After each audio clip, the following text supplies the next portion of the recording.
Escher's work is valued for its complexity, and its representations of infinity. But a look at his life shows his deep debt to Islamic art. This picture is called Encounter.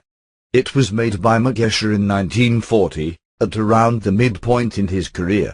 It may be interpreted as a meeting of two types, the optimist and the pessimist. The white figures seem to dance and jape light-heartedly. The black ones creep warily, as if doubting that good can come out of any encounter. In another sense it might be considered an image of a larger meeting of two civilizations. I say this because the super exhibition now showing at the Dulwich Picture Gallery shows unequivocally that Escher's art was fed time and time again by an encounter of his own with Islamic art. Born in 1898 in the Dutch province of Friesland, the influence of Islamic art on Escher's magnificent body of woodcuts, lithographs, and mezzotints can in one sense be overstated. Escher had already shown an interest in tessellation, or to use his preferred phrase regular division of the plane, before his trip to Alhambra in 1922. By then he had already produced his Eight Heads 1922, in which a series of faces are sinuously interlinked.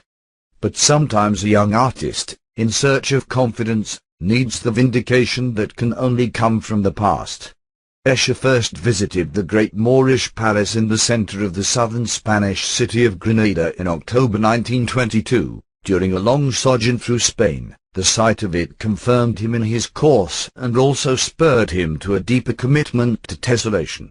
On the 20th of October he copied a set of wall tiles, compressing tiles which measure 1 meter square in the Alhambra into a far smaller space. We must imagine the young artist looking up at those Islamic tiles, and finding that something like his own tendency of art had already been arrived at, in enlarged form, by the more craftsmen of the past. What was this tendency? Escher was attracted to arrangements of shapes which grow seamlessly out of each other. In Escher's woodcuts and drawings, as in the Granada tiles, the outer contour of one object coincides exactly with the contour of the object adjacent. It might be a pattern, or a group of reptiles, or the roofs of houses. It is primarily a logical art. The material world after all is teeming but isn't chaotic, it fits together. Islamic art has a long and rich tradition of celebrating this in abstraction. The more complex the pattern, the more suggestive art can become of infinity. In Western art, the transcendent has always been bound up with the face. This created, in Michelangelo, Leonardo and Raphael, work of real, spiritual power. But it might be said that once the high point of the Renaissance had passed, and the excesses of the Baroque had risen out of the Counter-Reformation, transcendent art disappeared in the West in favor of an Enlightenment art which is more likely to create admiration than veneration, which brings us to one of the great untold stories of modern art. In Mondrian, in Agnes Martin, in Rothko, in Ben Nicholson, and in Escher, we find again and again the division of the canvas. A transcendence has been reclaimed which is essentially based on Islamic ideas. In 2010's Enfoldment and Infinity, Laura Marx traces the similarities between postmodernist and Muslim ideas of the transcendent. For Marx, Islamic art has never gone away. Geometric forms expressed Islamic artists' fascination with mathematics as a metaphor for divine order and presence. The 20th century, as the Renaissance had done in its different way, simply rediscovered what it needed.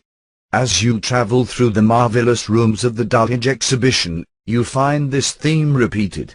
All that followed after Escher's first sight of the Alhambra has something of the experience of Alhambra in it. There are the wonderful Italian landscapes such as South Italian Landscape, 1929, where the ranged buildings kiss one another and seem somehow of a piece with the receding mountains. Even better is Murano, Calabria, 1930, pictured where we see the surface divided horizontally. Everything here partakes of a deep unity and order, more might say, of Tweed and Misan. But it was Escher's second visit to Spain, where he revisited the Alhambra as well as experiencing La Mezquita in Córdoba, That appears to have really disciplined his art.